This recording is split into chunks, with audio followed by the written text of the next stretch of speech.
Afternoon and welcome to the break room. And I am delighted to have with me Jill Schneider. And Jill, I'm not even going to go into the long intro. I'm just going to tell you that Jill cured cancer. Yes, I did. So Jill, Who knew? Well, I didn't know. I didn't know anything about cancer. And when I was 29 years old, I went for a pap test with a gynecologist, and they called me the next day, you need to come back and do another test. Right. And I did, and both tests came back conclusively malignant. Okay. And I was 29 years old, and I was studying Chinese medicine. Okay. And I had made up my mind that if it was something serious, I was not going to have any operation because I hadn't had children yet. I wanted to keep my parts. Okay. And I was studying with a man who had just come back from China, and he was very excited about Chinese medicine. It had helped him tremendously, and I decided that I would follow his lead. Okay. And so I walked away from Western medicine. Wow. Okay. I don't know. Sometimes I wonder where I get my chutzpah. Okay. It is in my blood. At the same time, I walk this planet in an interesting feeling Okay. where I'm in observation of things that are going on, Yes. but I don't get bent out of shape about things that I like or I don't like. I just live. And I studied this actually 2 years before, and that was 1973. I was in India Okay. and spent time with Indian people and teachers and also Tibetan people.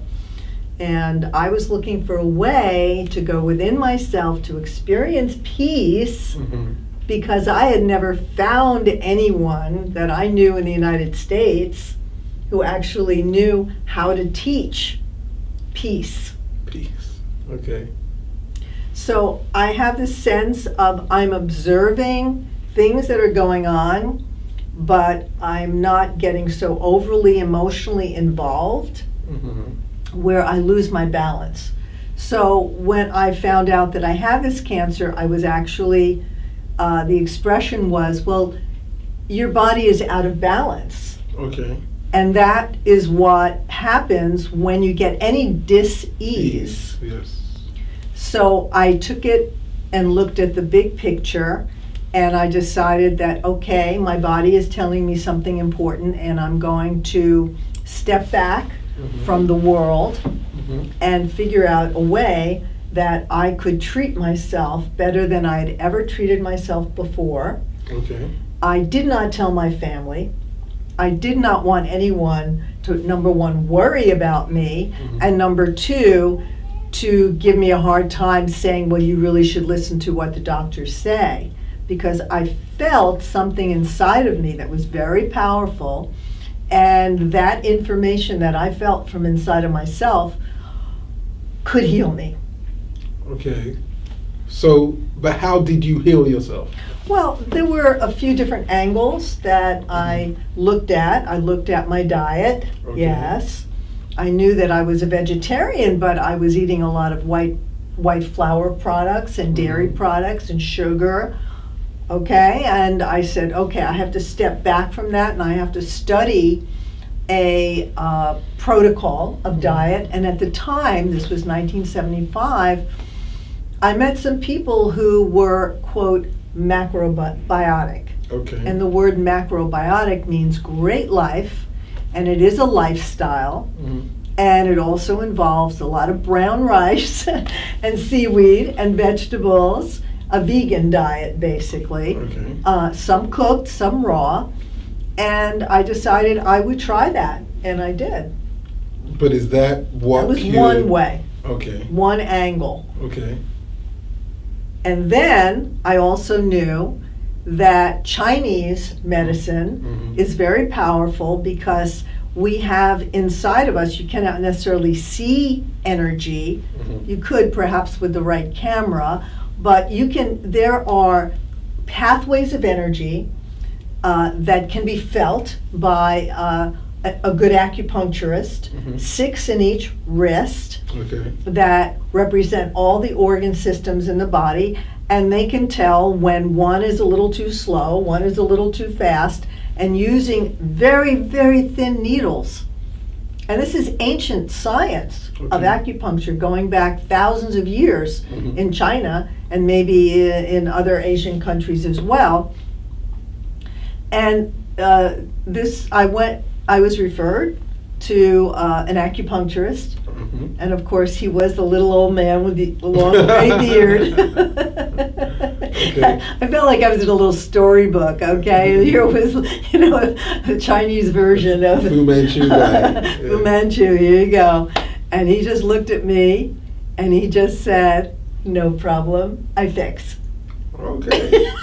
You can't, You can't argue with that. I swear to God, this is what he said. And he charged me $5 for an office visit. I went to him 8 times in a period of a month.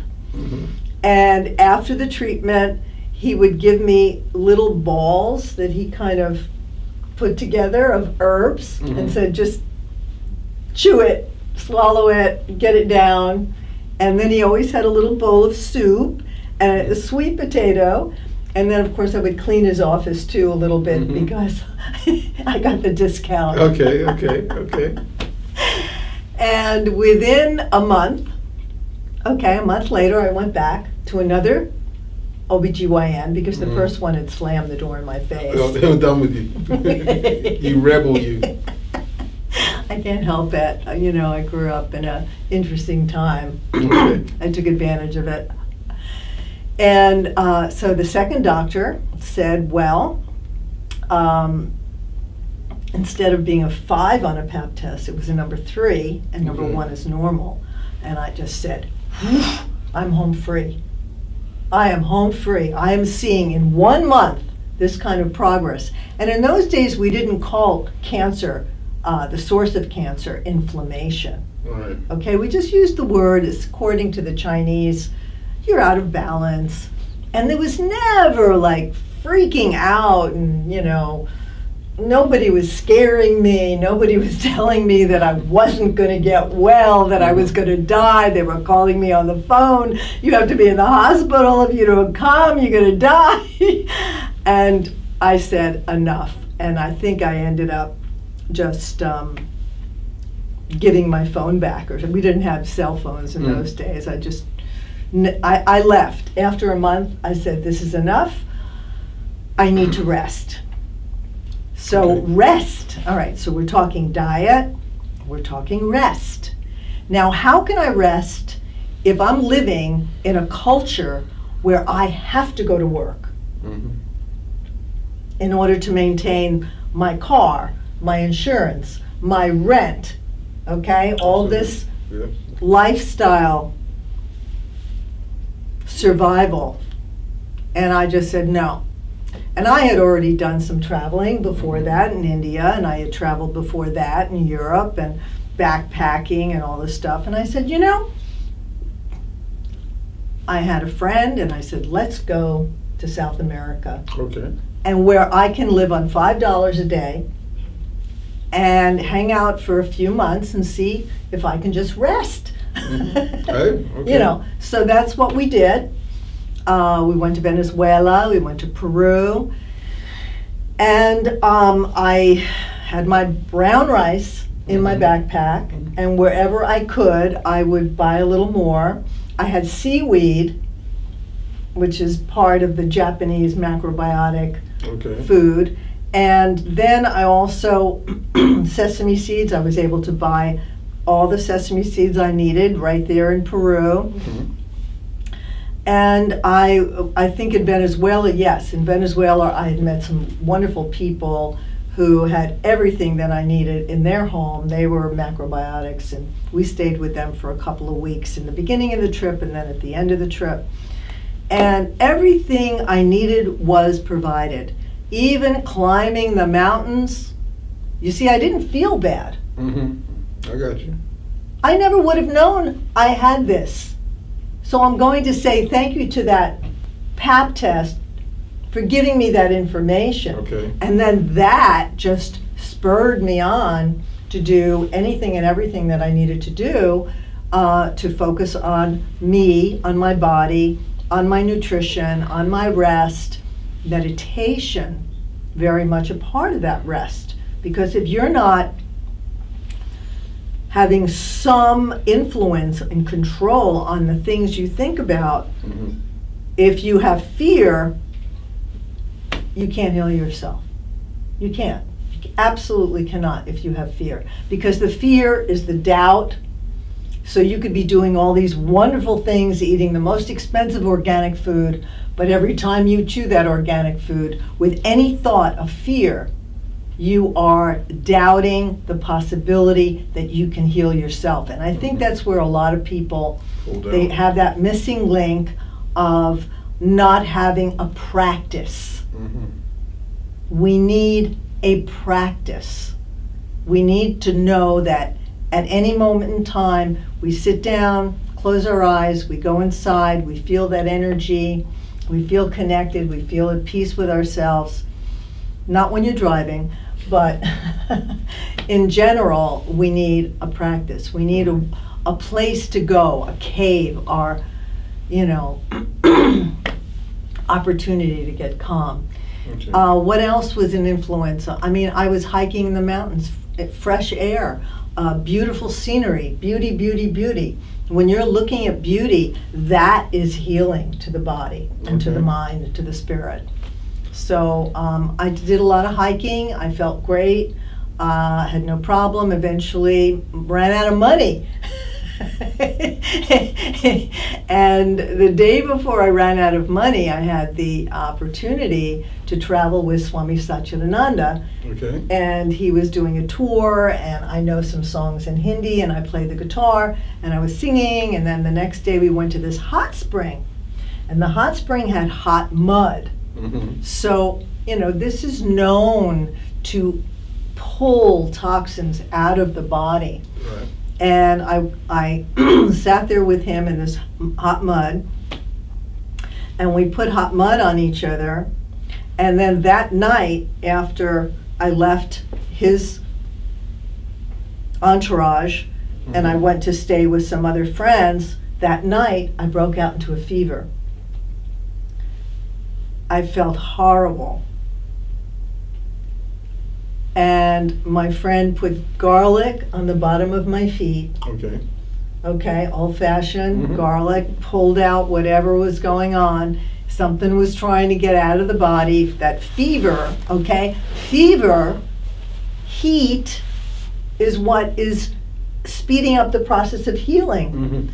So anyway, it was a rough night, but I woke up in the morning and I remembered that we did have plane tickets to go home because I literally was out of money. And I said, I'm healed. And some people might think I'm very flippant, saying, oh, she had cancer and she just decided to do her own thing. No. I studied, and I have studied for the last 43 years. Okay. The process of healing within myself, the practice, the food, the fresh air, the sunshine, moving the body, being around positive people, you being positive. It's a lot of work. A lot of people will say to me, wow, oh, you were lucky. I feel like smacking them. Okay. No, not luck. So what was it? I think it was the grace of God. Okay. But God helps those that help themselves, so. There you go. Well, I worked like a dog.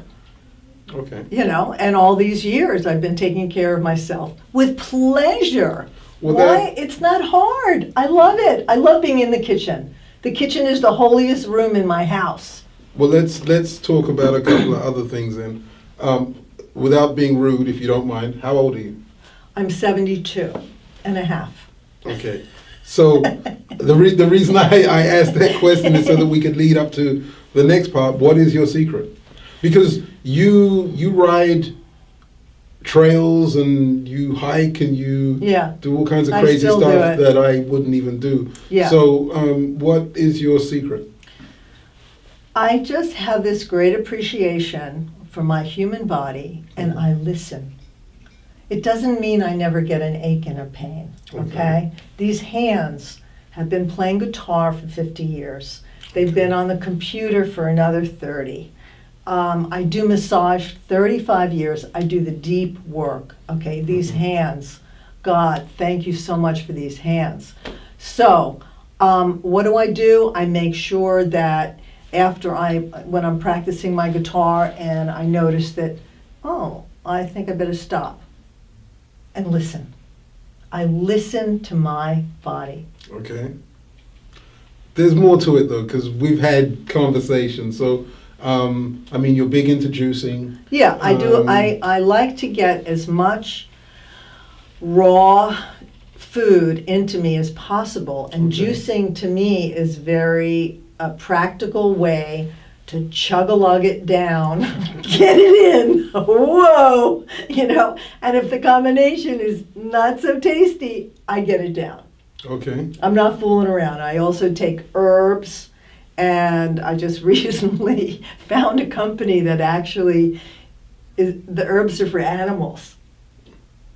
Well, I'm an animal. We're all animals, absolutely. So Yes, I yes. met this woman from Denver, and she takes care of exotic cats, and she's Mhm. healing them like crazy, and then she starts helping other people with the same herbs. So, I'm taking one particular herb that's going to be good for joints and muscles, Okay. and the other herb is, I forget.